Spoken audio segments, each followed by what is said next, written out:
Secretary. And we're going to vote.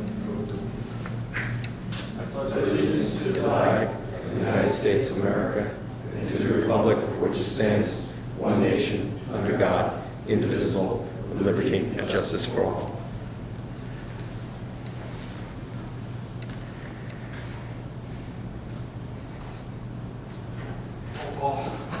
Notice requirement for the public meeting will have been satisfied concerning this meeting. The annual notice schedule was published in the Home District of Sterling on December 18, 2020. The copy of the schedule was posted on the municipal bulletin board to facilitate the minutes of this meeting. Councilman Stiller. Here. Councilman Carroll. Here. Councilwoman Meehan. Councilwoman Drum. Councilman Patel. Here. Councilman Anderson. Here. Councilman De Jesus. Vice President Bauer. Here. President Small. Here. Can I get a motion to approve the minutes from May 18, 2021? Motion. Second. Any questions or comments from council? All in favor, aye. Aye. Opposed? Ayes have it. Beginning with second reading ordinances this evening, we will take letter A first, which is an ordinance authorizing directing a title and possession of certain property be acquired by donation. This is a donation from Friends of Freedom of Woodbridge, donating 13 bicycles, 13 electronic locks, 25 bike docking racks, and 20 safety levers. Yes. Can I get a motion that this ordinance be taken up on the second and third reading of the public hearing be open? Motion. Second. Any questions or comments from council? All in favor, aye. Aye. Opposed? Ayes have it. The public hearing is now open on letter A only. No comment from the public. Can I get a motion that the public hearing be closed, the ordinance be adopted and submitted to the mayor for approval as required by law? Motion. Second. Any questions or comments? All in favor, aye. Aye. Opposed? Ayes have it. Letter B, can I get a motion to continue the hearing to June 22nd? Motion. Second. Any questions or comments from council? All in favor, aye. Aye. Opposed? Ayes have it. Letters C and D are first reading ordinances. Can I get a motion that both ordinances be passed on first reading, published in the Home District Journal on June 4, 2021, with notice of public hearing to be held on June 22nd, 2021 at 6 p.m. Motion. Second. Any questions or comments from council? All in favor, aye. Aye. Opposed? Ayes have it. Resolutions 1 through 40 are listed. You can just go through, especially the renewal of the consumption distribution licenses in the same social club. Mr. Mitch, regarding resolution number 37, please commit to only call that out and VFW. Any other comments? Mr. Mitch, two quick comments.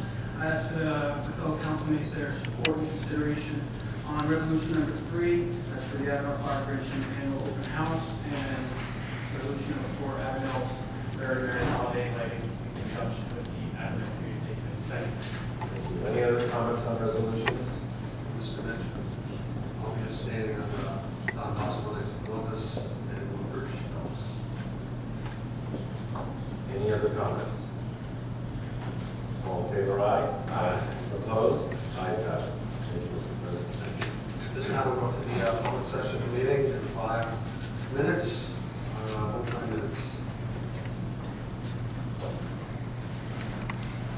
Hello, Mr. President. Ken Gardner, 101 Scoter Avenue, Woodbridge. First, I just want to thank, I got to attend some of the Memorial Day services yesterday. The Coast Guard Auxiliary down at the waterfront, and the Woodbridge American Legion and VFW put the services together. They were really very nice. And if anybody is interested, they can please mark, although yesterday was Memorial Day, where we remember those that lost their lives in November. I know it's a long time away, but maybe if people mark their calendars now, they can come out and support our veterans. It's very easy to remember. It is the 11th day of the 11th month at 11 a.m. at the post. You guys do a great job, and the ladies there as well. Mr. President, I want to read a letter. As all of you know, 60% of our property taxes go towards the Board of Education, and God bless the Board of Education members who volunteer their time. Not an easy job.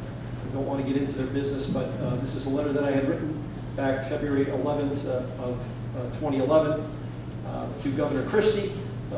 In reference, critical time for Woodbridge School District, in parentheses, $43 million underfunded. Dear Governor, as you know from our past discussions and those I've had with several of your senior staff, the Woodbridge School District is at a critical crossroads.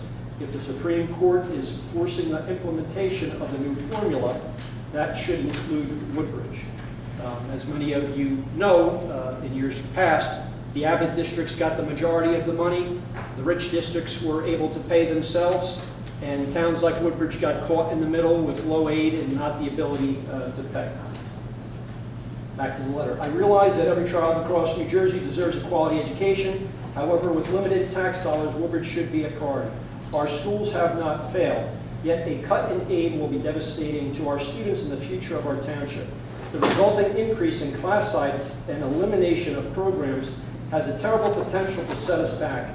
Please think seriously about our demographics. 1/4 of, this is back then, 1/4 of Woodbridge Township School District's students are economically disadvantaged. A large aid cut will result in these students not getting the attention they need. That will create an unbearable strain on the rest of our district. I fear the outcome of that situation. It has been brought to my attention that our district currently spends, again this is back then, 9% below the state aid adequacy as defined in the most recent state formula. Districts with considerably fewer economically disadvantaged students receive much more per pupil state aid. I again ask that you please take a look at the funding of the Woodbridge Township School District properly. Please see that our $43 million short, we are $43 million short of the state's funding formula using 2010 numbers. I have seen great things that can happen in our district. Our teachers and administrators will not let you down. Proper funding will make Woodbridge a model for the rest of the state to follow. Outside of jobs, this is the #1 state issue facing Woodbridge School District. At every opportunity, I will ask for your support. That was copied to the Governor's then Chief of Staff, Rich Bagger, his Deputy Chief of Staff for Policy, Wayne Halzenberg, and the Bergen County Assignment Judge who was looking into it, Peter Doyle. I emailed copies to the Mayor, Senator Vitale, Senator Wisniewski at the time, Assemblyman Coughlin, Superintendent Crow, and Dennis DiMarino was the board secretary. I want to thank Assemblyman Coughlin. In recent years, he was, I believe, one of the sponsors of the new funding formula last year. Back in 2017, 16-17, we were getting $23.9 million in state aid. And in the coming year, we're going to get $63 million in state aid. So, Assemblyman, you did a great job for us. I greatly appreciate it. I know Ben Jurier and Steve Sweeney, the Senate President, had been a longtime advocate of this. Really did a great deed for Woodbridge. Puts us back into the ball game and helps our district. So again, a big increase. People ask what you'll do when you run for office. This is something that I looked at back in 2011. As I think the mayor said recently, I text a lot of politicians and nag them. Well, I nagged them on behalf of the taxpayers of Woodbridge. When I used to see Chris Christie at events, he would say, "Yes, Ken, I know your wife is a teacher and Woodbridge is underfunded." So obviously you got the message. Thank you for the time, Mr. President. Are there any other comments? But that's the end of my 5 minutes.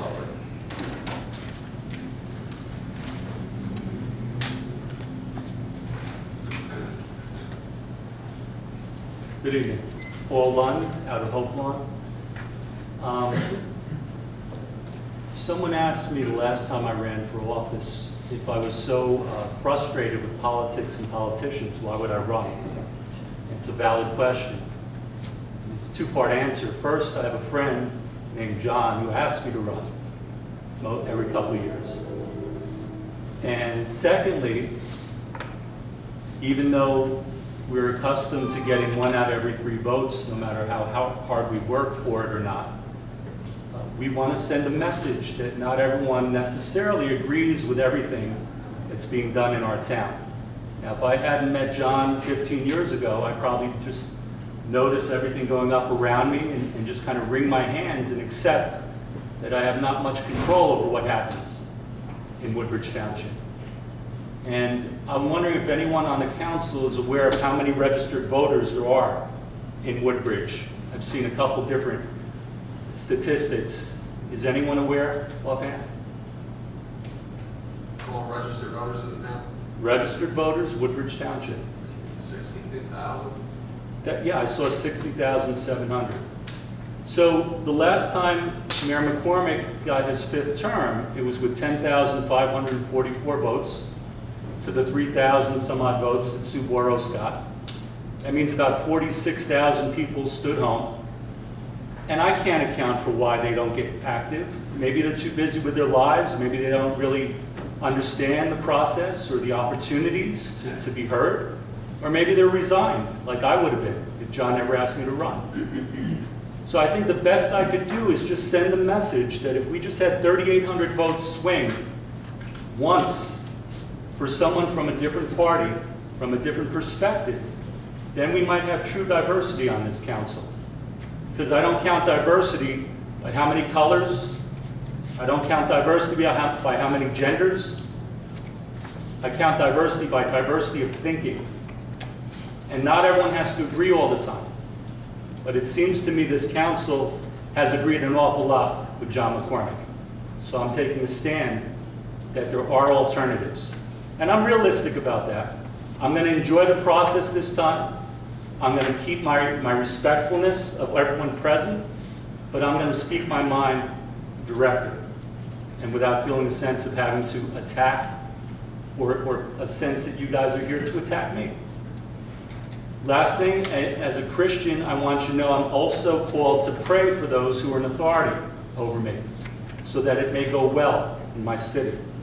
I'm also taking a stand. I'm praying for leadership, among them the council, Mayor McCormick, that you have wisdom, maybe some mindfulness for what might be collateral damage in his vision of a transit village. I have speeders, and my wife wouldn't forgive me if I didn't bring up, there's a lot of speeders running through Hope Lawn like they're in a drag race, and a lot of noise sometimes. And I know there's only so much our fine police officers can do, but I just want to be on record of saying if they can set up more speed traps, particularly around Lee Avenue, I'd really appreciate it. Thank you for your time. Thank you. Are there any other comments this evening?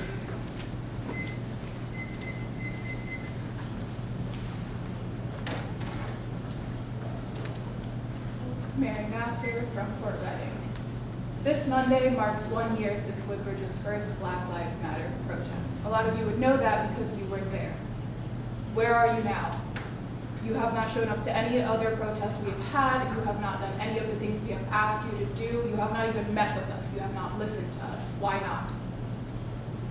not? Ms. Nasser, you're incorrect in regards to trying to meet because there was a group, it was led by Daniel, and I had communications with him on several occasions, and we just couldn't get together because they wanted a Zoom meeting, and we said we wanted to meet in person.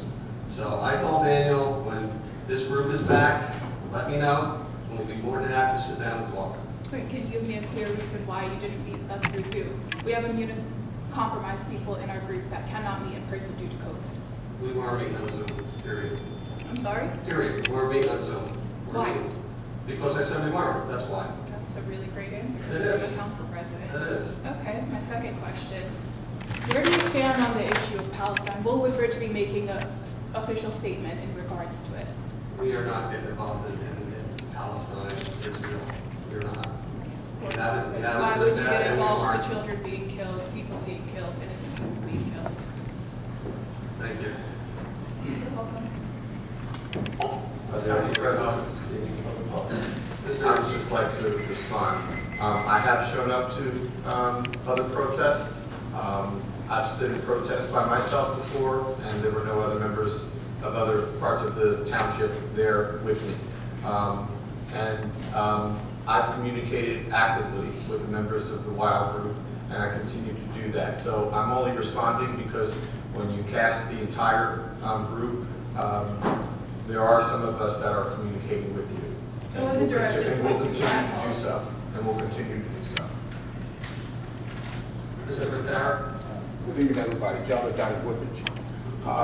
For years, I'm probably the most to attend those council meetings. And personally, most of the time listen to it.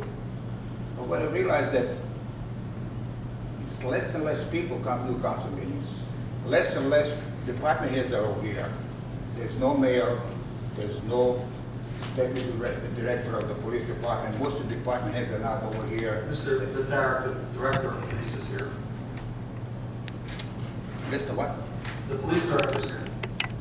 Please represent. The police director is present. Right there. You should be hiding over there, I'm sorry. But anyway, and the most of the, council people and the mayor usually comes every meeting, but it's not why. Then I told them that COA was a problem. Then I told people come over here attending because of Black Lives Matter. There's certain things that I told was kind of not right to rescue people because just not before. You have no power. We have no power what happened at national level, international levels, so you people cannot make a decision. It's not your job. But it's a lot of big decisions made. And I don't think those people over here that vote on it, that are attending those meetings. I mean, is there any kind of how many meetings can you miss not to attend? I know mayor doesn't have to be here, but I think the rest of the department heads and council people, they should be here. But again, a lot of things been said over the years, over development. And I'm sorry to say, I've been to most of them. From Evernell, you name it, I was there for 20, 30 years. And I say it's not a good idea for Woodbridge. And what I meant, not just for Woodbridge proper, I meant for the Woodbridge Township.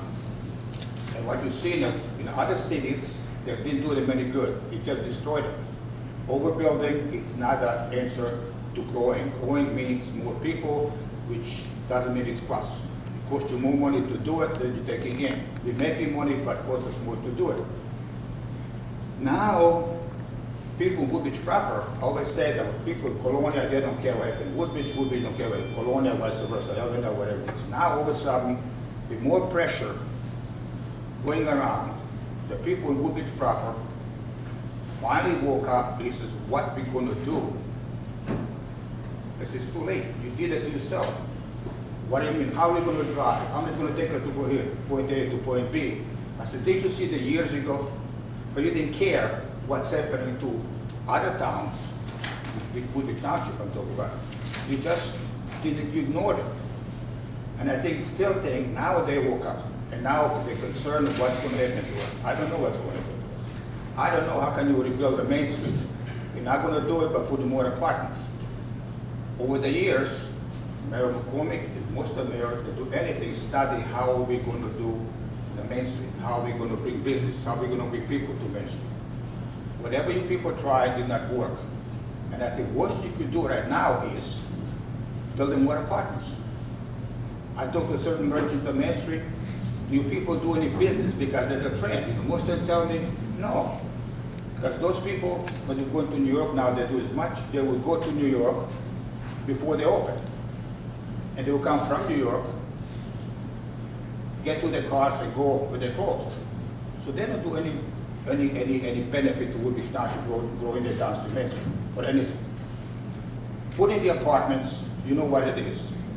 It's not just you have no control once you put people. You can't choose people who's coming. The landlord decides who's coming and who's going out. So you can't just choose to go to high-end apartments. As long as you pay the rent, there could be anybody and God knows what. That's where you got us certain problems already. Because we don't know who's coming in, we cannot find who's coming in. So what was done? Now, unfortunately, I feel sorry for the town that's going to happen. Again, we cannot follow other towns, because it was said before that we are behind other towns in building the apartments. That's not the answer. Why do we have to follow something that's negative? It's not positive for the township. Certain areas, certain cities, certain townships, certain counties, they don't do this way. We do it. You do it from Newark, goes down, as far as Osbury Park. It's not the right idea. We got caught in it. I know developers got a right to do it because that's what they bought it. Another thing was before, Mayor always said brownfields. Otherwise we get nothing. We put people in the brownfields.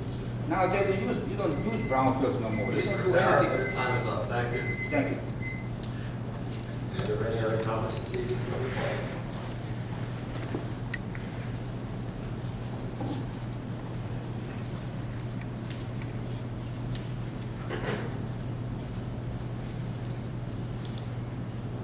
Good afternoon, Daniel Jimenez, Avenel. I'm not here to propose any policy changes today because I'm with WILD and our group has already attempted to work with the council in order to try to correct the racial inequity and injustice that plagues this township. So today I'm here to propose something a little different. I'm here to propose a question to the council. Council President Small, you already briefly spoke on this, so I guess I'm going to be asking like the rest of the council what they think about this. Because I believe that the people that serve our township can only be trusted by those people if the people can count on them to speak on injustice and human rights violations no matter where they may be. So with that being said, I want to ask you all, will you acknowledge the Palestinian genocide that is being carried out by the State of Israel? Will you disavow and condemn the violation of human rights that is being carried out by one of the biggest allies the United States has? What is your opinion regarding the eviction, murder, and ethnic cleansing of the Palestinian people? And do you condemn Zionism, the belief that you can be entitled to land and kick those who have lived in it for generations out? I hope that the people that serve this town can find it in themselves to condemn this, but should you say nothing, that already tells us everything we need to know. We just want a condemnation on murder, eviction, and genocide. Thank you. Thank you. Are there any other comments this evening from the public? Sir? Good evening, members of the council. Charles Cradaville. I'm from New Brunswick. I'm the Central Jersey organizer with Food and Water Watch. I do have a fact sheet I want to share with the council. I think I have enough for everyone. May I approach the clerk or give it to him? Sure.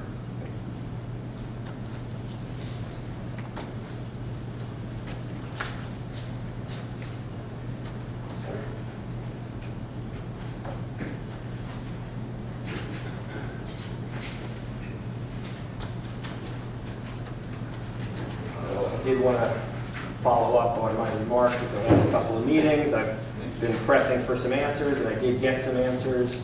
But I'm a little confused by one of the answers. So I see on Mr. Bauer's agenda is the Woodbridge Waterfront Park, which we discussed is the one near the proposed power plant and the existing power plant.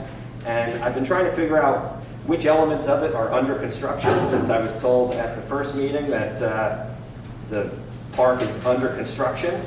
And I heard back that, quote, the primary features are already constructed. And I don't, for the life of me, know what that means. Can anybody tell me what parts of the waterfront park have actually been constructed so far? Mr. Sullivan? What parcel of land are you referring to, C1 or Casey? Casey, the Woodbridge Waterfront Park has been advertised for many years. We're not building anything, so whatever the developer is building out there, stated they're building or in place. Marta, do you know? Well, this topic has come up now at several of the past meetings, and I believe that instruction was provided to you at the redevelopment agency meeting to get in touch with regard to the answer to those questions that you have, and I would just recommend that that is the process you would want to follow. Okay, so I did that. I got an answer. The answer was that, quote, the primary features of the park have been constructed already. What does that mean? What are the primary features of the park? I'm following up on the response. Sorry, but I kind of encourage you to go back to whoever told you that and ask that question, because that's the person who gave you that answer. Us saying anything here is totally immaterial to the email that you received, which is your question. Okay. So, I'm just following up because it does not make sense to say that something's under construction and there's nothing there. It's just, I mean, anybody can go out at Riverside Drive, you can see the power plant got built. The waterfront park didn't get built. And they were paired up as kind of like a promise that this would happen. And there's lots of fanfare over the idea of a park, but there's no park. And so I'm just following up to find out what, if anything, actually has been done. And it seems like nothing. I also know there was a plan for a green tech park, also in Woodbridge. And now I'm told, quote, other uses are being explored. Can anybody tell me what other uses? Is it true there's plans for warehouses on Penval Road?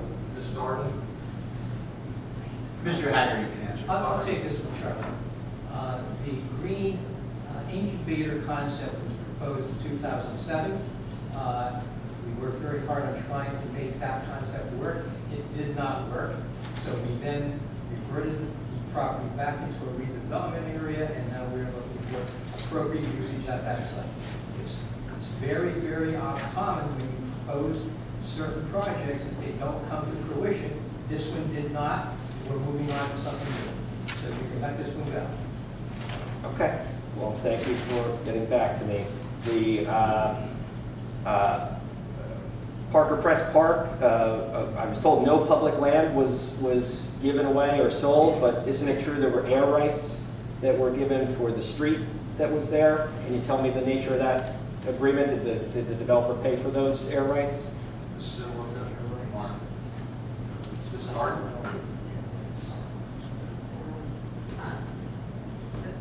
in order to answer that question appropriately, you're going to have to do an open request.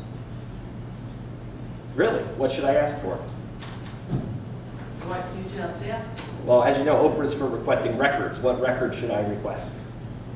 If I may, I would suggest you ask for any agreements between the township and the developer. Okay, and what's the name of the developer? We'll get that after. Okay. Okay. Was that the sound of my time elapsed? Yes, sir. Okay, well, I'll follow up with you after the meeting. Okay. Thank you. Are there any other comments from the public? Is that power plant in Keesby or something? Yeah, exactly. Casey.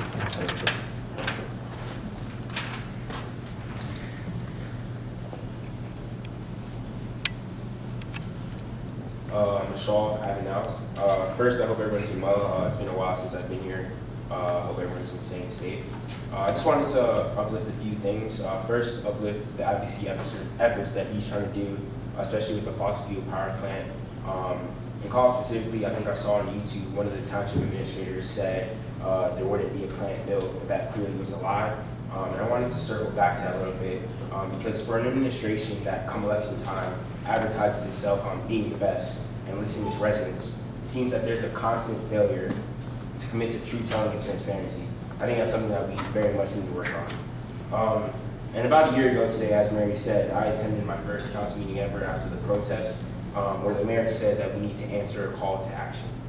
Yet in this past year, what policies, initiatives, or programs has Woodbridge implemented to make vulnerable residents safer? I'm struggling to recall any because there aren't. If anything, in the past 5 months, we learned of 2 separate incidents in which the police have once again violated the rights of Black men. I know the approach is to say you can't comment on anything because they're legal proceedings or things of that nature.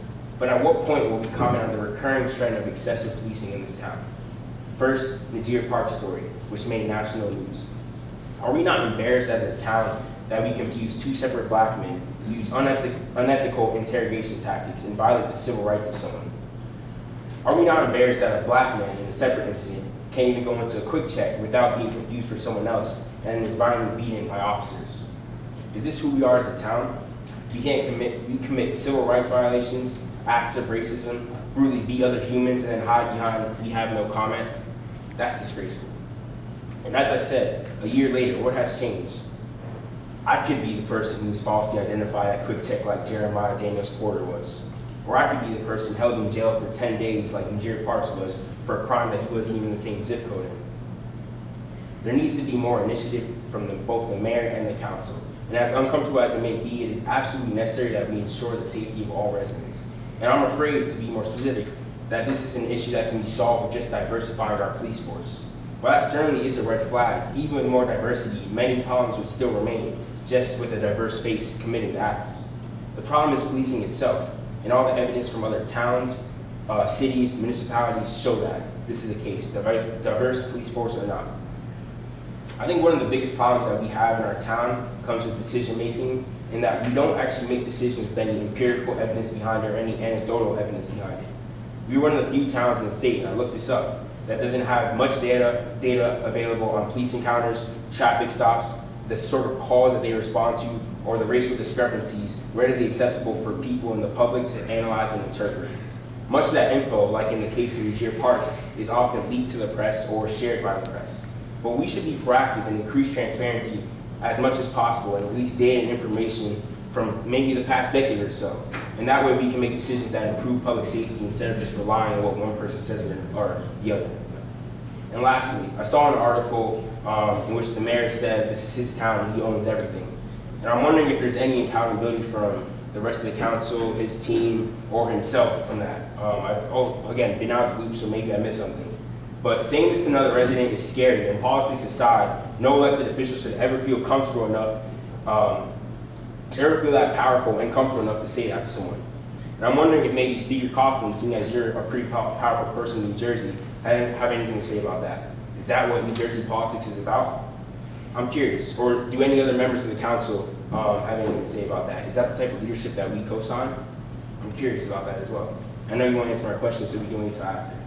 And I will say, although I think a lot of the fuss about building apartments isn't a fair critique because we should look to actually grow Woodbridge and make it a sustainable place to live, I do certainly respect the healthy competition that the other man alluded to earlier in his speech. As it doesn't take a genius to know our local government has become way too comfortable in their seats, and this has led to only certain interests from certain types of residents being addressed. I really hope, regardless of who wins that race, this competition spurs a new focus toward changing the way things are run in Woodbridge, such as less gatekeeping of power, more decision-making that is backed by evidence, less lying to the public, more transparency, and most of all, a Woodbridge that we all can be proud to live in. And you guys can feel free to answer my question earlier. If not, that's all I really have to say. Thank you. Nothing? Council President, just like Councilman Anderson. I didn't know if anybody else was going to speak. Director Hubner, would you care to comment on some of the training that the police department's going through since last year? Well, there's quite a bit of training. There's going to be a new use of force policy take effect January 1st of next year.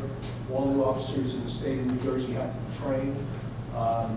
We've gone through mental health training, mandatory.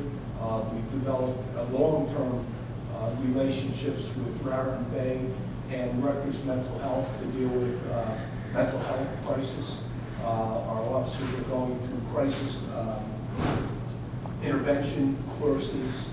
There's a whole host of different training, mandatory training, that every officer in the state of New Jersey will have to go through. The AG's been extremely progressive. Yes, Is there anything specifically that we may Sir, you can. You're welcome to ask them after the meeting.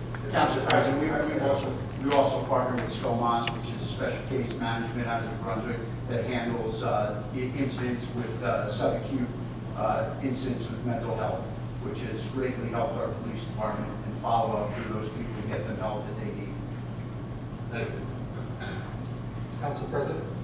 Yes, Michelle. I was just going to try to get some of your questions answered. I know Director Hubner, Woodbridge PBA or Woodbridge Police Department is now taking an initiative with body cams. Yes, that's correct. Could you speak to that, please? Yes, we've already hired someone who is going to run the program for us. We haven't ordered the equipment yet. We're in the process of that. We've gone through different demonstrations from different companies. We've selected a company, and we are in the process of ordering. So there'll be a little bit of backlog, because all police departments in the state are going to be required to have. Thank you. Michelle, I was going to have some of what you've spoken about in my personal agenda. First of all, I just want to congratulate you on graduating from Harvard University. For anyone, that is a major accomplishment for our entire community.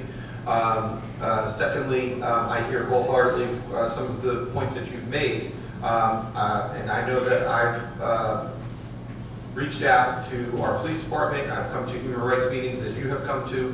The police department did make themselves available, and I'm trying to continue that conversation. I know our neighboring town, Metuchen, Mayor Jonathan Bush, did have one of the Baptist churches, Reverend Keith Owens, conducted a oversight of their police department in Metuchen.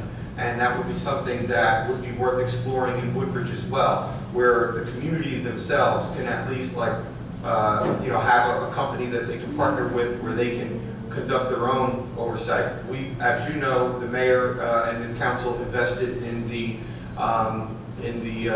report from Genova Burns. Some of the information that came back was not as favorable as we would have hoped. So we're taking steps towards correcting those types of things that we saw in the report that were discussed that night. And a lot of it was the overall opinion, especially from the subgroup of African American men, of how their opinion, of how they felt about the police department. And we have to change that. And that's something that, as a councilman and with my council members, that we're going to try to, make sure that we stay on track with the community and talking with the community. The main thing is having dialogue. And if we can continue having dialogue with people like yourself and members of the community, along with the police department, I think we can get there. There are some things as far as diversification that you pointed out that you say it doesn't change things. I do find that racism finds a home when there is no diversity. And I know that New York State Police was just recently reported that they have 4,700 policemen and women, but only 4%. And their police officers reported that they did feel that there was racism in their police department. That's something that I think that it goes across all police departments, and we have to make an effort to diversify. So those are just my comments based on what you're talking about. I want to try, and I know that many of our council members as well would like to try and answer certain questions. Some of them we can and we can't, based on your public comments. Some will just take as comments. But if you're going to ask questions, believe me, if you stick around, I'll try to answer them. I'll try to call you guys. All right. Anyone has any other questions? No problem. Victoria Bertolone. I had a question about police training. Can I just direct that? Through me and on the record. Do you remember the acronym for the training? There is a 5-day type training and then one that's like 2 to 3 hours. Record. Are you talking about use of force training? I think it has more to do crisis prevention. CIT, great.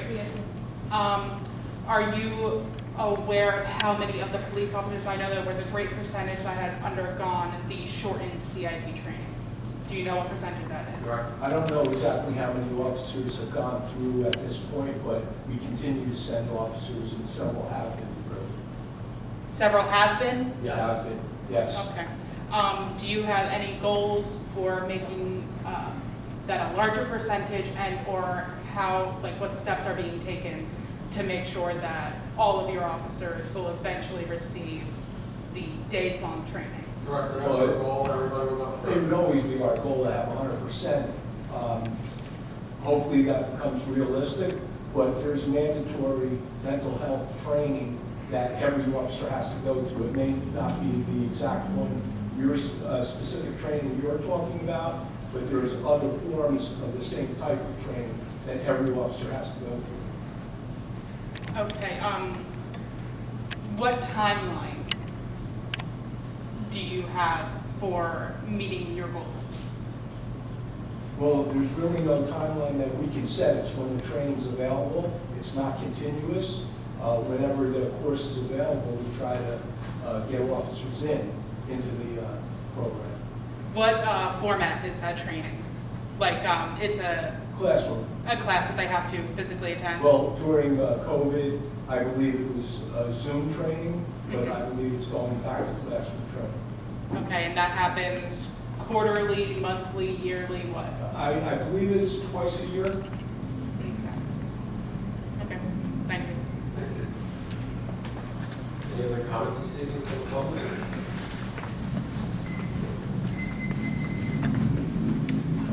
Rashida, Woodbridge. I just wanted to say that I was happy to hear, this is my second time coming, but I was happy to hear that Woodbridge Police are going through the CIT training. I've actually gone through the CIT training myself, and I know that there are some issues in regards to scheduling and trying to train throughout the county. And I think for me, it was an amazing training. They have social workers in there, and I think the focus mainly is on trying to figure out how to manage individuals who are in a psychiatric crisis, as opposed to, I think the young guy was talking about more profiling and things in regards to issues going on with black males in the community. So the other thing with CIT is sustainability. So once you get your police officers through, I mean, I'm sure it's a small percentage just because it's not offered as often, and I think they do like maybe like you said, like twice a year in certain counties, and it's small. It's like a small room like this. Maybe they might have like 10 to 20 people. Half are mental health professionals and the other half are policemen. But the issue is sustainability. So they take the course, it's about a week course, but then after that, application becomes an issue on the things that they've learned. So I think sustainability is something that's going to be important once they go through the course, is how they continue to educate and keep that knowledge that they've learned in that course. If I could, Council President, real quick to respond to that. If I could, as I said before, there are other types of training that they continue to go through yearly. Every year they have to complete that training. It could be computer-based, but unfortunately, we deal with mental health issues several times a day. So unfortunately, they keep in practice. I was just going to say thank you very much for those comments. When I worked in the pharmaceutical field, I spent a 2-month-long preceptorship in Columbia Presbyterian working with Alzheimer's patients, but nothing gave me more experience than living next door to Eleanor, who had Alzheimer's. I daily dealt with either she didn't recognize me one day, and the next day she did, or she was paranoid, and those types of things. And so if our police officers are getting that field training where they are dealing with the with mental health patients, and you know, it could be a criminal activity, but I think that the field training more than anything gives them that experience. So thank you very much for your comments. Councilor Carroll. Thank you, Council President. Mrs. Osborne from the Human Rights Commission and Don Green from the WONAC group and I sat in on a webinar with Prosecutor Ciccone, who had very nice things to say about you, Director Hubbard, by the way, something about breaking you in, I don't know. But in regards to the training that you were bringing up, she explained to us that it was going to be a 3-day training at Rutgers University, very intense, and that it was going to be related to the regulations that were going to be implemented starting January 1st, 2022. And that it would be a turnkey situation, that the police departments would have representatives at Rutgers, and they would come back and turnkey the information to the people in the department. That's the way it was reported at this webinar that I was in. So I don't propose to be a police expert. I'm just repeating what was told to me. So thank you. Thank you. Any other comments this evening from the public? If there are no other comments, I get a motion for the public comment portion to close. Motion? Second. All in favor, aye? Aye. Opposed? Ayes have it. Thank you, Mr. Agendas. Number 5 on my agenda, bike lanes, bike share, bike paths. Department of Public Works right now is in the process of putting in 3 bike paths, one at Captain Carlson Park in Seymour, one at Tansman Park in Woodbridge, and one at the Greenway in Fords. And what this is going to be able to do, there'll be bikes located at these locations. You can download an app And with a credit card, you can go rent the bike, and you can take that bike around town, and when you're done, you can just dock it at one of the 3 stations. So I've seen this, I know the Touch It had it, I don't know if they still do, I've seen it out in South Bend, Indiana. It's a great program. So pretty excited that we're going to have this in place probably by the end of the month. And again, it's going to be three stations to begin with, and download the app, go get a bike, and tool around town, and then just bring the bike back, and we're all good. Number 16 is our summer concerts start June 21st. That's Oldies Monday. Tribute Tuesday starts June 22nd. Woodbridge Wednesday is June 23rd. Local Band Thursday starts on the 24th of June. And Country Sundays, 27th of June. All locations are at Woodbridge High School. It's a great time. Sundays are 7 o'clock, all the other concerts Monday through Thursday, or 7:30 starts. There's always a 50-50 at these concerts to benefit many of our local organizations from the town. A couple of announcements. On Friday, June 4th at 5:30, out here at the park lot out front will be a Pride Month flag raising. So again, June 4th, 5:30 p.m. This Friday, Pride Month flag raising, if anybody would like to attend. On June 12th, there's food truck and music dash at Woodbridge Center, 11 a.m. start.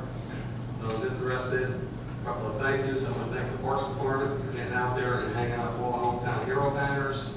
It was a lot of work, but well deserved and well earned for all the families that had a banner raised for their loved ones. Special thanks to our VFWs, our American Legions, our firehouses, our Coast Guard auxiliaries, and public holiday services on Monday. They're all very special. I appreciate all the hard work that goes into by all these groups. And just God bless all our first responders, our essential workers, and God bless America. Vice President Bauer. Thank you, Council President. My agenda is in order. This number one reminder announcement. Forest Business Community's first cruise night will be for 2021 will be this Monday, June 7th, 5 p.m. to 8 p.m. located at 372 New Brunswick Avenue Forge, which is a Sipperstein Paints. Bring the whole family out. Performance by the European School Dance. Have a DJ Richie in the house.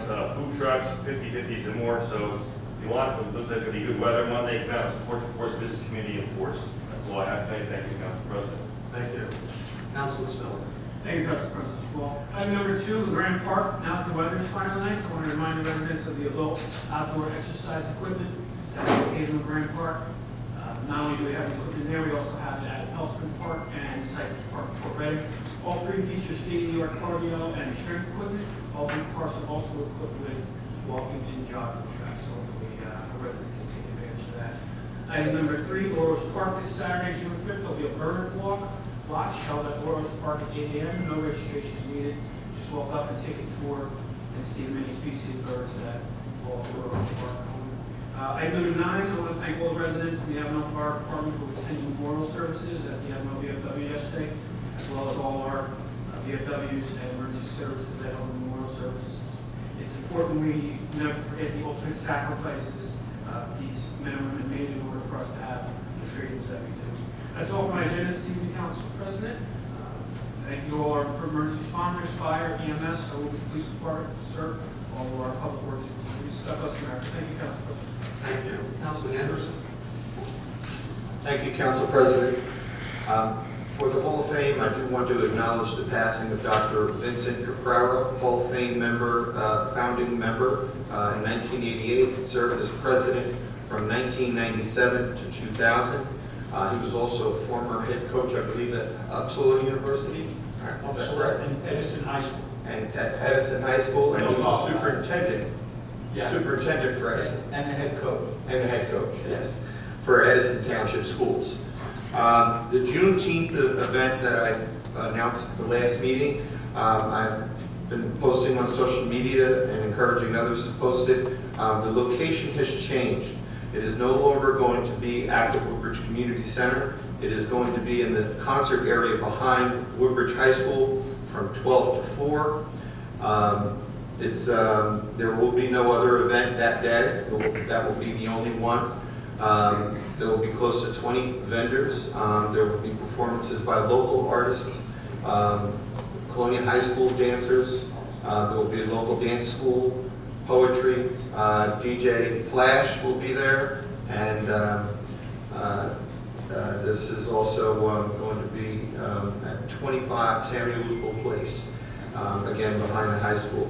Again, I know that there's some questions regarding Juneteenth. This is the first year New Jersey has acknowledged it now, and it's been signed into law as a state holiday. And although it falls on a Saturday this year, we'll be able to acknowledge it once it falls on Monday through Friday as an acknowledged holiday. It has Texas roots, but it should be recognized as a national holiday. Again, this was June 19, 1865, 2.5 years after the Emancipation Proclamation had been signed, when many of the Confederate states were not observing the freedom of black slaves, when Union General Gordon Granger rode into Galveston, Texas, and informed them that they were free.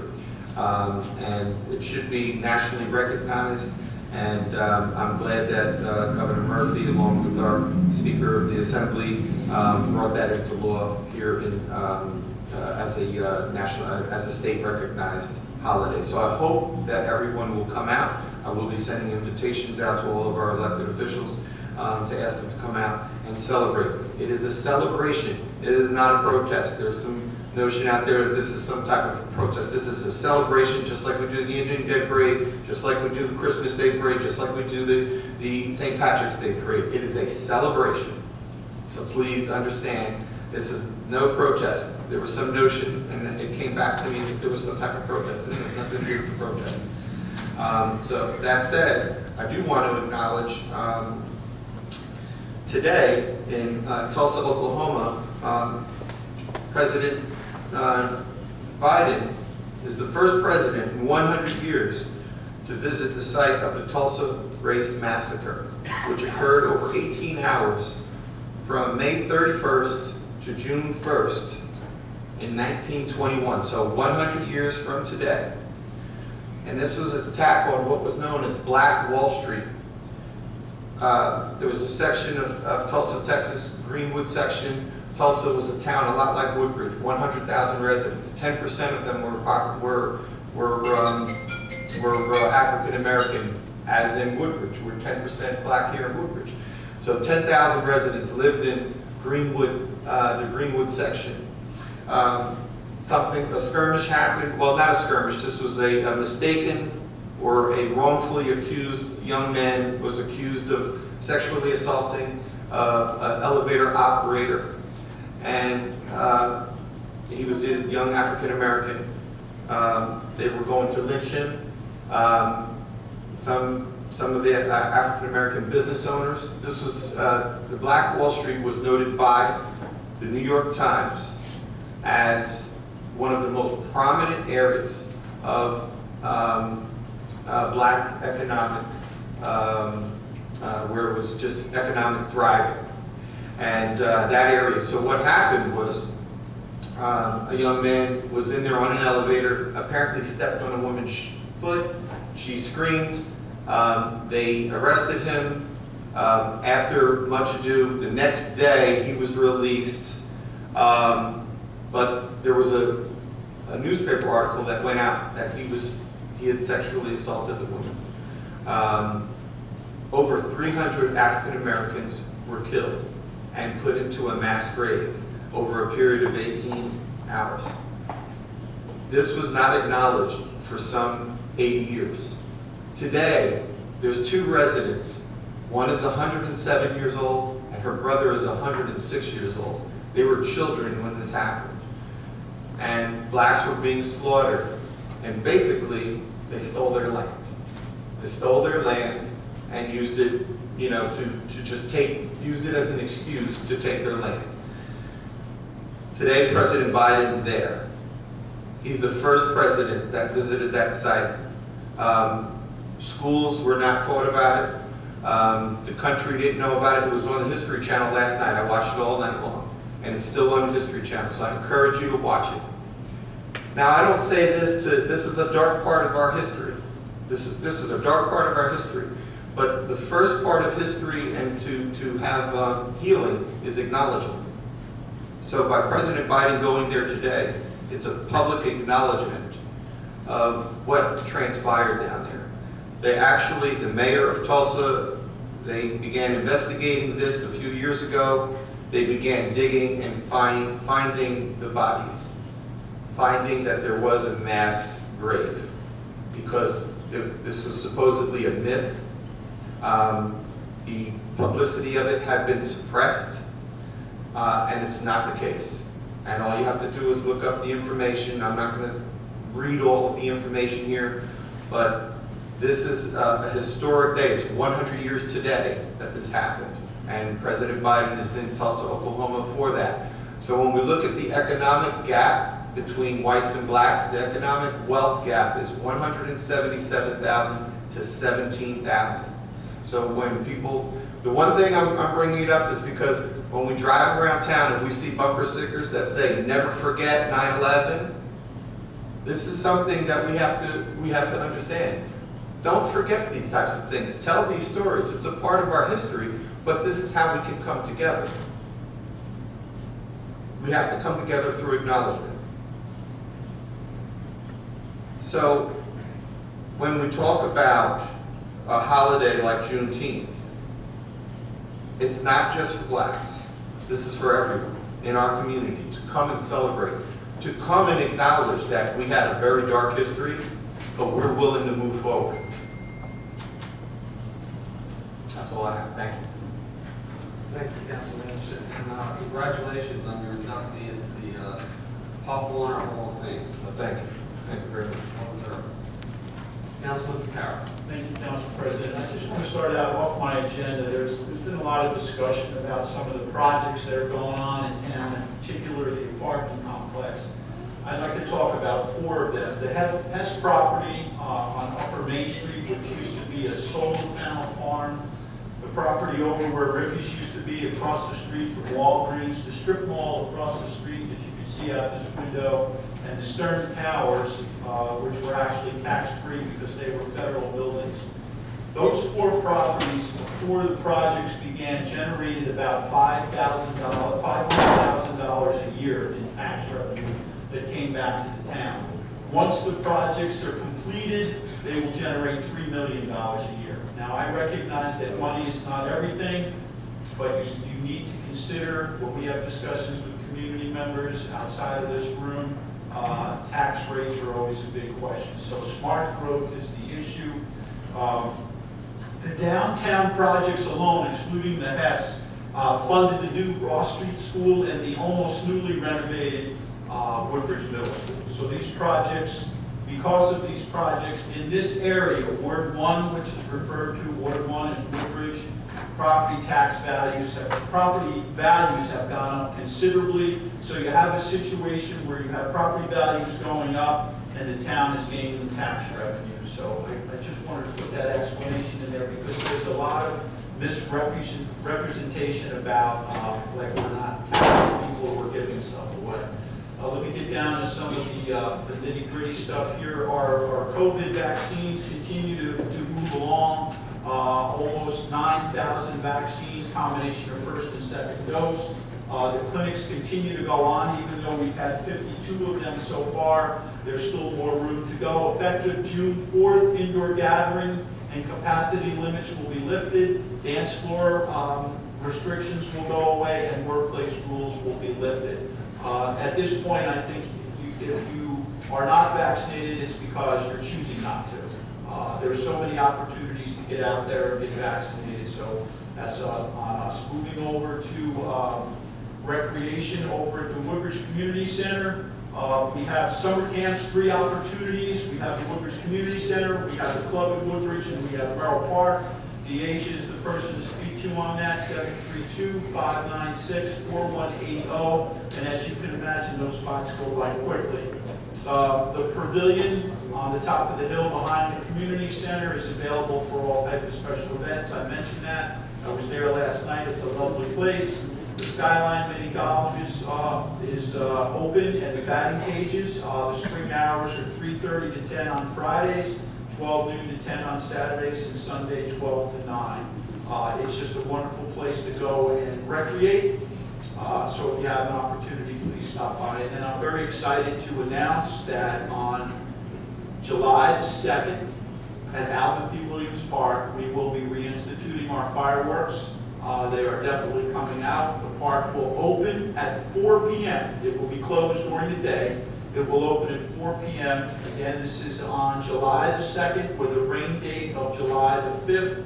The musical guest is a group called the Nerds. They're very popular. They play a wide range of music. They will perform from 7:30 till about 9:15, and we anticipate the fireworks will start at dark, which is about 9:20. That's all I have, Council President. Thank you. Councilman Patel? Thank you, Councilman. Thank you.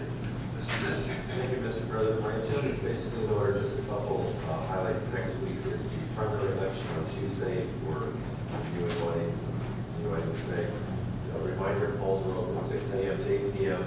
If you have a mail-in ballot that was received at your home, please return that to the United States Post Office or drop it in the drop box at Town Hall at the library before 8 p.m. next Tuesday evening.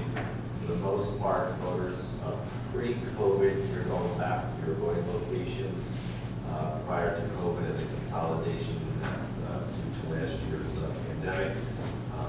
Otherwise, if you have any questions, call my office or the County Board of Elections. That's all I have. Thank you. Sorry. Executive session immediately follows the administration's agenda. Council President, can I just make one acknowledgement? I just got word because I knew that one of our pitchers from Kennedy High School was going into the state playoffs today with 199 strikeouts, Olivia Sims. She got her 200 strikeout on the first batter, and they won their first round of the state playoffs. So I just want to congratulate Olivia and also congratulate JFK softball team. Congratulations. Thank you. Council President. Councilman Anderson, I believe she also was on publicly, correct? Yes, she was. Congratulations. Yeah, that was great. Yeah, she got the trifecta going on. She gets one more thing. Business Administrator Silva. Thank you, Council President. Under Administration and Finance, I have a tax and sewer overpayment. I have a grant application for the Seawarner Dog Park. I have a proposal for a design for the ADA lift and staircase for the Acacia Youth Center from USA Architects. Thank you. Director Hubbard? Quick comment. I think it was Mr. Lund asked about speeding and loud vehicles. Just so you know that over the last 4 weekends, Friday and Saturday nights, we've had details out targeting speeders and loud mufflers, and we issued 1,132 summonses just for that. So we are addressing that. Just this weekend, or? Over the last 4 weekends, 4 Friday and weekends, I'm Saturday. sorry. 1,100. Yes. Very good. Thank you. And all I have this evening, Council President, is a traffic ordinance from New Brunswick Avenue. Thank you. Thank you. Thank you, Council. I'm going to take Mr. Bruce, if you don't mind. So under Public Works and Engineering, I have a final change order for the 2020 sanitary sewer root control. I have a release for a surety bond for the Highway 1 Avenel. I have a release for a sidewalk permit for 62 Creston Road in Colonia. I have a release for a sidewalk permit for 242 Main Street, Woodbridge. I have a purchase of a 219 Rabo 5 Series street sweeper, and I have an add-on for T&M Associates up Smith Street proposal. Thank you, Council President. Thank you. Ms. Doherty, you have anything? No, Steve, they take. Thank you. Legal? Nothing this evening, Council President. Thank you. Motion to adjourn? Oh, we gotta go. Thank you. Motion for executive session. Whereas Section 8 of the Open Public Meetings Act, Chapter 231 of Local Laws 1975 permits the exclusion of the public in certain circumstances. Now therefore be resolved that the public portion of this meeting is hereby recessed for approximately 15 minutes to discuss union contracts. Is there a motion to approve the resolution? Motion. Any questions or comments? All in favor, aye. Aye. Opposed? Ayes have it. This time I'd like to ask the public if they'd exit the room.